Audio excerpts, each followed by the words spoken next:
Doctor साहब, अब जो ब्रेक पे जाने से पहले बात हो रही थी कि किस तरीके से मुमकिन हो सकता है, इज देयर एनी पॉसिबिलिटी कि कोई वो कहा जा रहा है चाइनीज बीज की कोई वैरायटी थी, शायद उससे ये हुआ कंटेमिनेशन? लेकिन कंटेमिनेशन बुनियादी तौर पे तो हमारी जो मेन एक्सपोर्ट है वो होती है बासमती राइस की, और दूसरा 386 हमारी लोकल वैरायटी है, और ये वो वैरायटी हैं जो नॉन हाइब्रिड हैं, और नॉन हाइब्रिड वैरायटीज़ हमारी अपनी लोकल प्रोडक्शन होती है। चाइना की हाइब्रिड आती है, लेकिन उसमें ऑर्गेनिक जिसे कह सकते हैं। नहीं, ऑर्गेनिक तो प्रोडक्शन प्रोसेस है या सीड का प्रोडक्शन प्रोसेस होता है। ऑर्गेनिक चीज़ को तो बनाया जाता है जब आप उसको एक आप समझें कि आपने पेस्टिसाइड फ्री बनाना है, आपकी सॉइल नॉर्मल होनी चाहिए, आपका सीड ऐसी जगह ग्रो करना है जहाँ पे कोई आपके कंटेमिनेशन ना हो पेस्टिसाइड की या जो भी इन्वायरमेंटल थ्रेट्स होती हैं इन सारों को, तो वो जो कंडीशंस होती हैं जिनमें आप ग्रो करते हैं जो इंटरनेशनली एक्सेप्टेबल होती हैं, वो मेनली ये होती है कि उसमें पेस्टिसाइड, वीडीसाइड और इसके अलावा जो दूसरी कंटेमिनेंट्स हैं जो हमारी हेल्थ हैज़र्ड काज कर सकते हैं, तो उनको अगर अवॉइड करें तो उसकी जो प्रोड्यूस होती है उसे हम ऑर्गेनिक कहते हैं।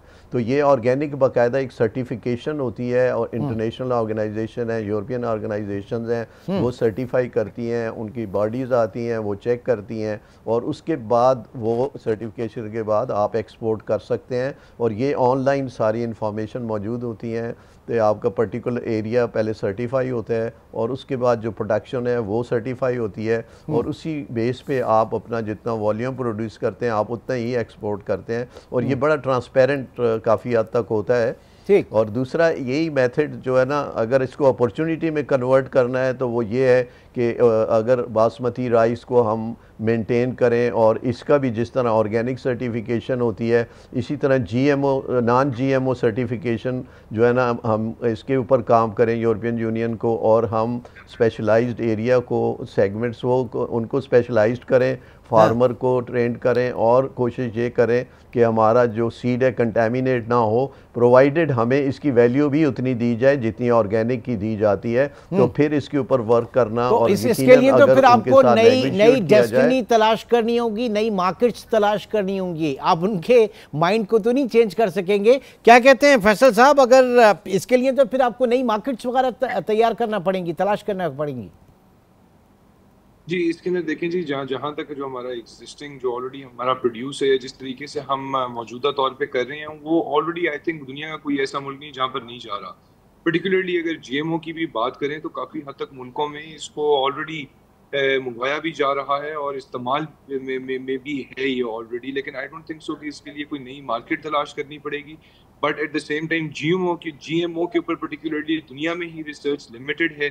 सो एज ऑफ टुडे इसके ऊपर मेरा ख्याल है कि मजीद बात करने की मैं अभी नहीं कर पाऊंगा। जीएमओ के ऊपर हमें कोई नई मार्केट्स तलाश करने में दिक्कत नहीं आएगी, लेकिन जीएमओ प्रोडक्ट के ऊपर पूरी दुनिया में ही क्योंकि रिसर्च लिमिटेड है, सो एज ऑफ नाउ उसके ऊपर मेरा नॉलेज लिमिटेड। एग्जैक्टली मुझे जो बात की जाती है। अच्छा सर, डॉक्टर फयाज इस तरफ आते हैं जरा कि ब्राज़ील और अमेरिका दो बड़े प्रोड्यूसर हैं जीएमओ के, बाकी सब जो हैं वो कंज्यूमर हैं। तो दुनिया क्यों नहीं आ रही फिर? क्योंकि जाहिर है कि अगर इतनी बड़ी मार्केट है तो दुनिया को आना चाहिए, फिर इसकी प्रोडक्शन के ऊपर भी आना चाहिए ना एक अच्छी। और पाकिस्तान तो फिर एज यू सेड एक अपॉर्चुनिटी मिल सकती है पाकिस्तान को भी। असल में ये भी एक परसेप्शन है कि दुनिया नहीं आ रही। अब जो आपकी जीएमओ कॉटन है अपना हमारी, वो दुनिया में इस वक्त सबसे ज़्यादा ग्रो की जाती है, और उसकी प्रोडक्टिविटी मैनी टाइम बढ़ी है, और उसके अंदर इम्प्रूवमेंट आई है, और ये हमारी वक्त के साथ ज़रूरत है। इसके अलावा उन्होंने अभी बहुत सारी बाकी क्रॉप भी बनाई है, उसमें सोयाबीन के ऊपर बहुत काम हुआ है, पपाया पे हुआ है, और एक जो बनाना है या इसमें उन्होंने विटामिन ई इंट्रोड्यूस करा दी है ताकि लोगों को विटामिन ई की डेफिशिएंसी ना हो। तो ये टेक्नोलॉजी है, और नॉलेज बेस्ड इकॉनमी जो है वो उसके अंदर आप रिस्ट्रिक्ट नहीं कर सकते, और अगले 10, 20, 25 सालों में जो फूड सिक्योरिटी की थ्रेट है, जो क्लाइमेट का रिजिलियंस है, वो आपके लिए ऑप्शन ही कोई नहीं होगा। और इसमें साइंटिस्ट बहुत ज़्यादा काम कर रहे हैं, और अगले 20-25 सालों में आपका तकरीबन 30-40% क्रॉप्स जो हैं वो कन्वर्ट हो जाएंगी मेजर क्रॉप्स जो हैं। क्योंकि आपको तो ये नहीं, यानी कोई चीज़ भी, जैसे हमारी आईटी की टेक्नोलॉजी जब आई तो बहुत सारी चीज़ें समझते थे कि ये हार्मफुल है, ये हो जाएगा, वो हो जाएगा।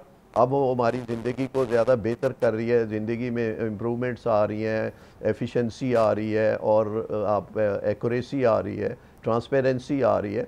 तो ये टेक्नोलॉजी के लिए आमतौर पे ये दुनिया में एक जो लोग होते हैं ना, चंद वो एक्टिविस्ट हैं जो समझते हैं, उनका चूँकि साइंटिफिक नॉलेज सम टाइम बहुत होगा, सम टाइम नहीं भी होता, तो वो उसको ओवर एग्जैजुरेटेड ये होता है कि जी जीएमओ कोई ऐसी चीज़ है। ये भी ह्यूमन जो है, जिस तरह बाकी काम कर रहे हैं साइंस के ऊपर, जैसे आपकी बहुत सारी मेडिसिन है, जैसे आपका जो वैक्सीन्स बनती हैं, वो सारी जेनेटिकली मॉडिफाइड होती हैं। आपके जितने माइक्रो ऑर्गेनिज्म हैं आजकल, जितनी भी आपकी फर्मेंटेशन टेक्नोलॉजी है, आपकी जो एथेनॉल प्रोडक्शन होती है, ये सारी जीएमओ है। लेकिन आम आदमी को इन चीज़ों का पता नहीं है और उस तक उनके अप्रोच नहीं है, इसलिए वो सिर्फ रिस्ट्रिक्टेड हो जाते हैं 1, 2, 3, 4 चीज़ों का जिनका उनका नॉलेज है, जिनको डेली उनका यूज़ होता है। अदरवाइज़ ये एक नॉर्म है और इसने होके रहना है, और ये मेरा ख्याल है कि इंसानों की फ्यूचर सर तो फिर पाकिस्तान में हम कॉर्पोरेट फार्मिंग के हवाले से जब बात कर रहे हो, इतनी एडवांस टेक्नोलॉजी, तो वो एक तो बड़ा स्कोप वहाँ पे हमें मिल सकता है। यस, ये तो ऑफ कोर्स आपने असल में देखें, जब आप प्रोडक्टिविटी की तरफ आएंगे ना, तो जो दुनिया में ज़्यादा प्रोडक्टिव होगा, लो कास्ट होगा, और आपको जिससे ज़्यादा इकोनॉमिकल बेनिफिट्स होंगे, आप उसकी तरफ ही जाएंगे। तो ये वक्त खुद ही डिटरमिन करता है कि आपको कौन सी टेक्नोलॉजी, कौन सी क्रॉप अडॉप्ट करनी है। ये कोई आप किसी को रिस्ट्रिक्ट नहीं कर सकते। ये वक्त और टाइम के साथ जो डिमांड और सप्लाई की बात आती है, तो मेरा ख्याल है कि दुनिया में और बड़े कॉन्सेप्ट चेंज हो रहे हैं। ठीक, बिल्कुल बिल्कुल फैसल साहब, बहुत बड़े बड़े कॉन्सेप्ट जो हैं दुनिया में चेंज हो रहे हैं, और आगे चल के फर्दर एडवांसमेंट की तरफ हम जाएंगे। और मेडिसिन के हवाले से जब हम देख रहे हैं तो जीएमओ की एक्सेप्टेंस है, तो फिर आगे तो फिर बड़ा एक ब्राइट फ्यूचर आप कह सकते हैं, क्योंकि हम भी यहाँ पे कॉर्पोरेट फार्मिंग के हवाले से बात कर रहे हैं, एग्रीकल्चर प्रोडक्टिविटी को, ईल्ड को बढ़ाने की बात कर रहे हैं, तो पाकिस्तान के लिए तो बड़ी पॉजिटिव चीज़ें हो सकती हैं फिर।